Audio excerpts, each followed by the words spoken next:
Welcome to episode 61 of Enter the Mind podcast, the most real talk, no nonsense podcast on the empowering of the mind. Today's topic will be moving past guilt. And before we get to that, how is it going this week, Kyra?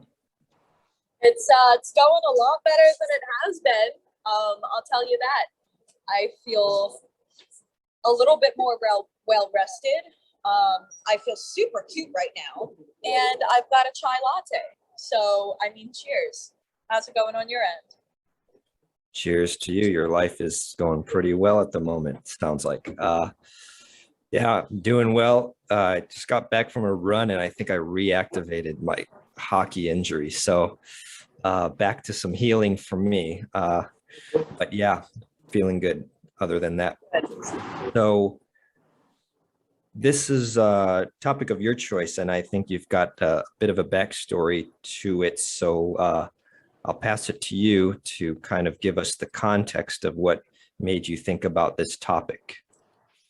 Okay, I know that we've talked about letting go of people before on Enter the Mind, but I wanted to touch base on it again because some proof came in. And so hopefully this will help you drill into your mind for our listeners who are listening, awesome peeps, that it can drill into your mind a little bit more how truly beneficial it can be for you to let go of somebody in order to heal yourself. And I think that this is really important because throughout my whole life, I've heard people talking about how, this person is dragging them down and this person is dragging them down, and maybe their family members are dragging them down or their grandpa is dragging them down. I don't know. And they're like, but I can't let go of them because, they're my family, or I can't let go of them because they're so close to me. And I completely disagree with that. It's a popular belief that I completely disagree with, because if you really love somebody and you really want to help somebody grow, chances are, okay, if you love somebody and you really want to help them grow, but you're not growing with them, then chances are they're not growing with you, which means that you guys need to separate for a little bit, go your own paths. So that way, when you get back together, you both have done some healing and you can have a healthier relationship. And I guess I'll stop it right there for the intro and listen in on your thoughts for what you're thinking so far.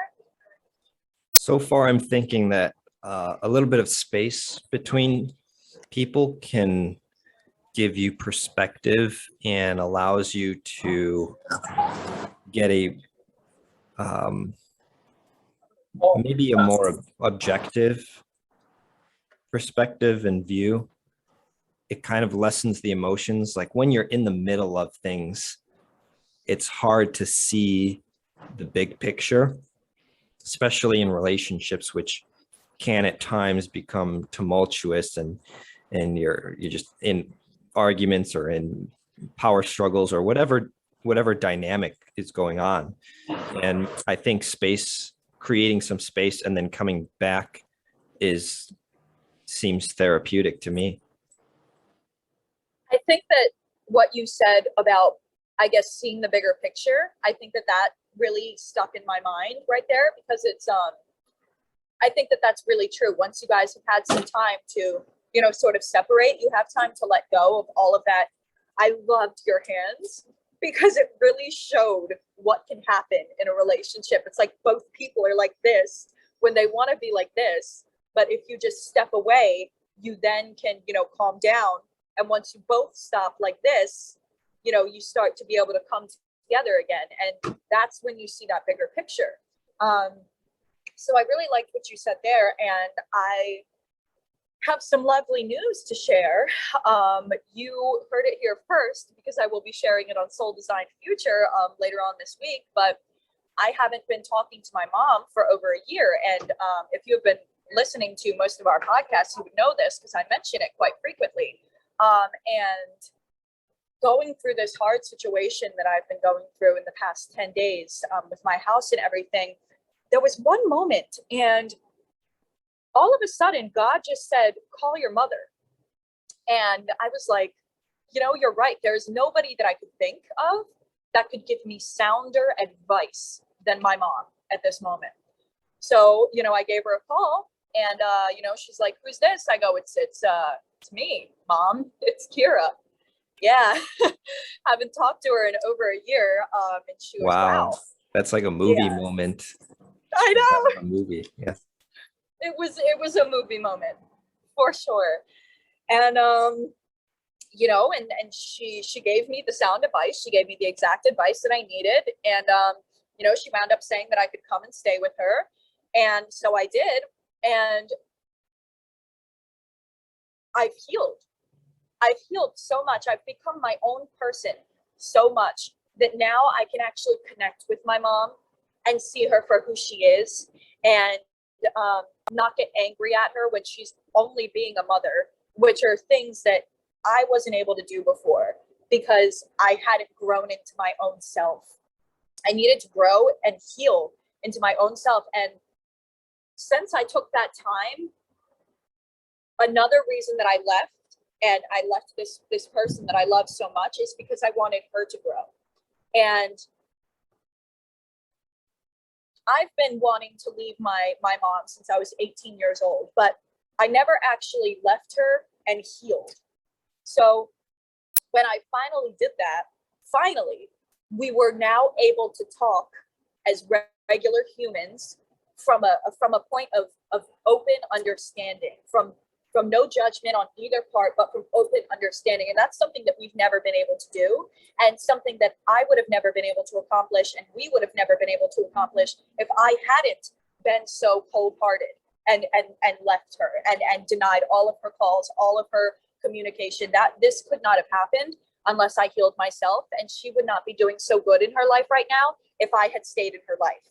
So I think that this is the main point that I want to address today, is that you really just, if you feel like you need to heal and leave somebody, you do it from love. You pray in the meantime, and that person will come back. Yeah, I hear you. I'm wondering if part of it was this sort of phenomenon that I think all of us encounter, which is, how do you go from relating to your parents as a child, sort of being told what to do at 5 years old, to all of a sudden you're 18, you're a legal adult, and now you're relating to them as adult to adult versus adult who's legally responsible for you and tells you what to do. You see what I mean? Yes, I really, really like that. And I think that that has a lot to do with it too. Because I really feel that energy right now, like that energy of like your mom, whenever your parents see you, I feel like they're always going to see you as that child, no matter what, you're their baby. But there comes a point, I think, in somebody's mind, and I think that it can happen when you're 15. I think it can happen when you're my age, 24. I think that it can happen when you're 35. I think it all depends on the amount of healing that both parties do. And, now, since that child-mother relationship isn't there, now that I am my own person and I understand that she is my mom, now I have that different feeling. It's like, oh, she's not trying to control me. And she can't control me because I'm my own person, but she's just my mom. Does that make sense? Did that apply, like commingle with what you said about the child-parent relationship to like adult relationship? Yeah, I think so. So what are your thoughts? Have you ever had any examples of letting somebody go with love, maybe like a friend or anything, or an object, or a passion? Well, I think I was wondering about that, with myself, and sort of how did I make the transition from childhood to adulthood with my parents. And I think one contributing sort of event was going to Costa Rica in college, because I spent an entire semester there, which is 3 months away from my family, living with a host family. At what And age were you? I was 21 or 22. And that wasn't a whole year, but it was still 3 months sort of not seeing them and being distanced from the home. And I think, because now now my mind is starting to think of, this. I see two aspects to this, right? I don't want to distract from the fact that you're saying there's a lot of sort of psychology, mental health stuff of like you guys needed to heal and work on yourselves and stuff. But then there's also this developmental piece of becoming an adult, which I think both of them are present here.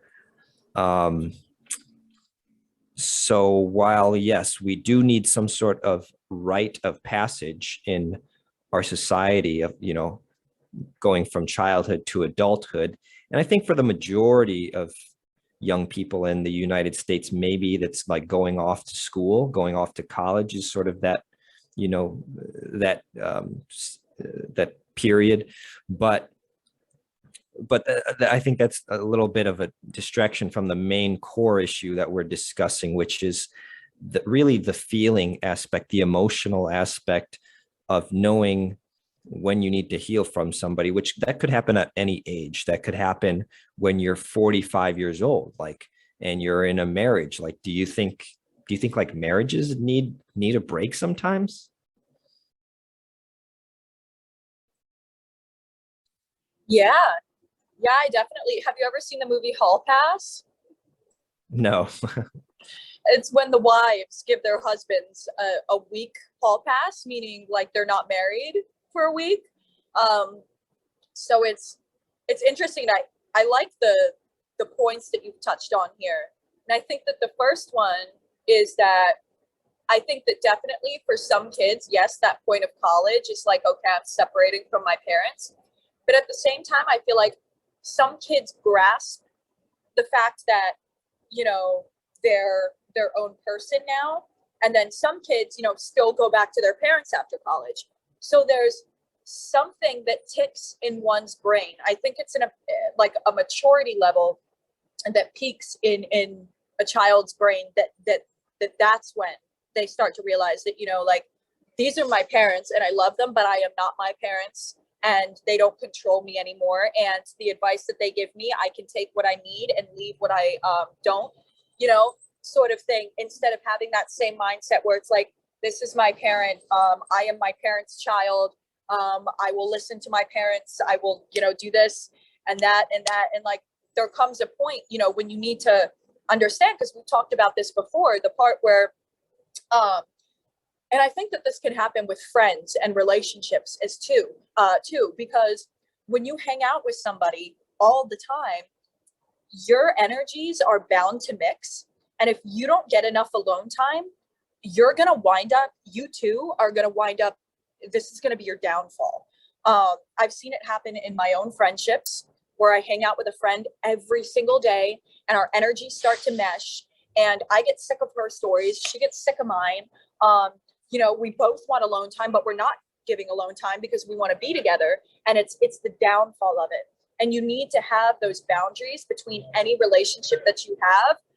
Otherwise, you're going to need to let them go, and you're going to need to take that healing time, which I don't think that anybody wants to do. I don't think that anybody wants to leave somebody that they love for a year. Yeah. What was going through your mind a year ago when you first stopped the communication with your mom? Our relationship was really toxic. My mom and I are really close.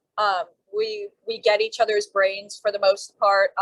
We're very different people, but our energies are very close in nature. So when we get together, we have so much fun. But at that point, I was thinking to myself, I was just like, it's so toxic. There were things that we weren't communicating with each other, that we didn't have an open channel to communicate with each other. because there was so much of that tension that was there that you explained earlier. So what I was feeling at that time was, you know, I love my mom so much and I want to stay, but I can't. It's toxic. It's my downfall. I'm hurting her and I don't like myself for it. I hate myself for it and I need to leave so that way I can go and love myself. And that was what was going on in my brain. And it was a win-win situation when I left. It wasn't a fuck you, you know, there was a little bit of fuck you, but you know, it was out of love. I said, you know, I'm going to go and I'm not going to talk to you for a year. I didn't tell her this, but I said this to myself, and I'm going to let you grow. I'm going to let you let go of me, and I'm going to let me let go of you. So it's a win-win, and we can both grow and come back when God says it's time. I gotcha. So there was some communication about like, hey, we're not going to talk for a while because, you know, we need this. It wasn't like a ghosting where it was like, hey, where did Kyra go? Haven't heard from her. It was a ghost. It was a ghost because, you know, I've left multiple times before, but I've continued to talk to her. But this time, you know, I left and she thought that I would talk to her again and I didn't. So it was definitely like a ghost and it was out of the blue. But sometimes it needs to be like that. And I think that that's one of the hardest decisions that anybody has to make in their life, because you have to make it on your own. You know, obviously that person isn't in on it with you. You need to make this decision alone, and you need to make it with your heart. Because when you make it with your heart and you leave this person with love, or this passion with love, it's like, you know, say somebody wanted to be an actor since they were a little kid, and, you know, they were trying and fucking failing. So at the age of 21, they got a job as a bar back. I don't know, but they got this job and it was working out for them. You know, they're living their life. Next thing you know, 10 years later, their passion comes back and they're a big time actor. You know, so sometimes I think that what I really just am trying to get across is, if you really love something, but it's getting toxic, no matter what it is, a person, an object, a passion, God, fucking your religion, anything, if it's getting toxic, leave it behind for a little bit with love, and it will come back if it is meant for you. Yeah, I think the piece that's key is the pure intention piece that people, yeah, because people might say, oh, I don't, you know, it's wrong to leave this person or something, but it's possible to do that while having good intention or pure intention. Yes, I think that pure intention, I think that right there is the entire key of everything. You know, if you do something with ill intention, chances are it probably won't come back. You know, but if you think about something and you make that decision with your heart, then it'll come back every single time, most of the time. You know, but yeah, no, is there anything that you have let go of and it's come back? That is a good question. Like maybe a book.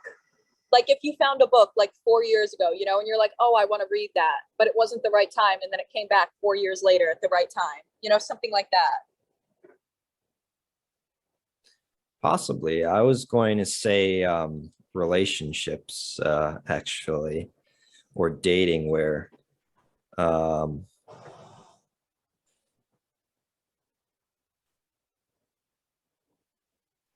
trying to think if I have any toxic things going on. I don't, seems like I have kind of like a low tolerance for toxicity. So I usually don't let it persist for very long. But I certainly have had situations where I stopped talking to a girl for one reason or another. and sometimes because it was, not healthy. It wasn't a healthy exchange of energy.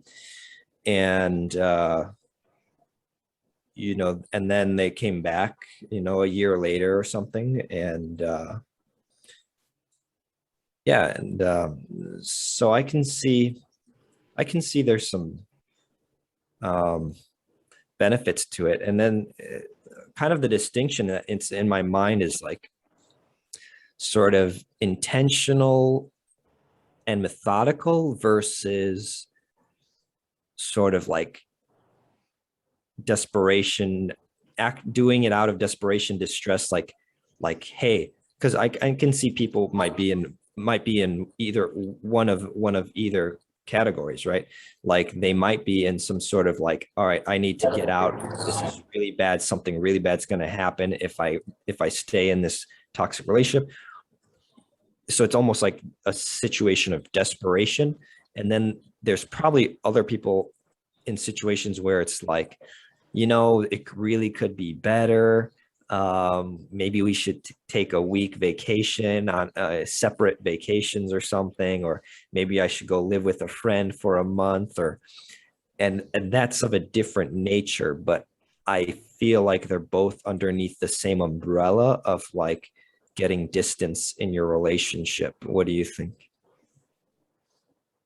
I think that I really like that you said intentional and methodical as opposed to like desperation, because I think that that's, like a lot with life. It's like when you're dating somebody new, right? And maybe they haven't answered your text in 2 days.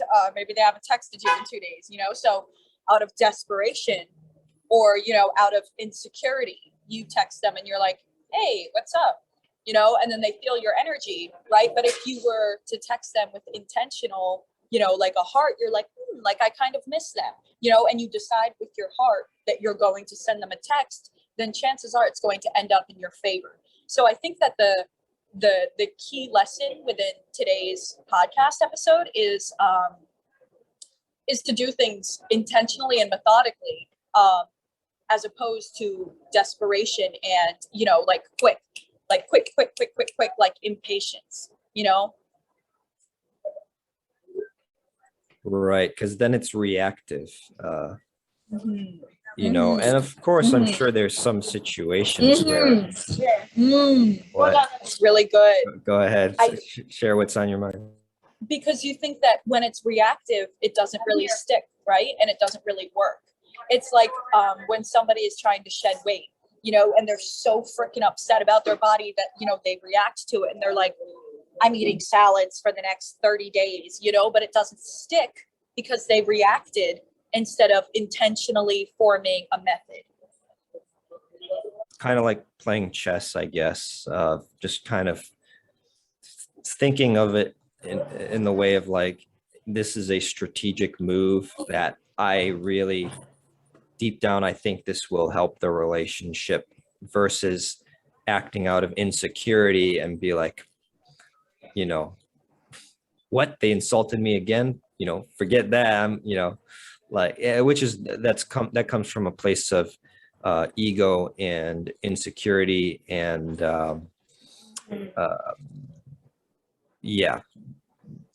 And I think it's the difference as well, the voice in your head, so it's like what you said, it was like, oh, like they insulted me again, like, or it could be like, they insulted me again. It's like there are two different feelings and voices that come in your head when you're doing something reactive and when you're doing something like intentionally and heart-based. So I think that that's amazing as well. Yeah. It made me think of, since we're nearing the end here, of a power question for the topic, and you're welcome to add one as well if you have one. But, this question just came to mind of sort of asking yourself,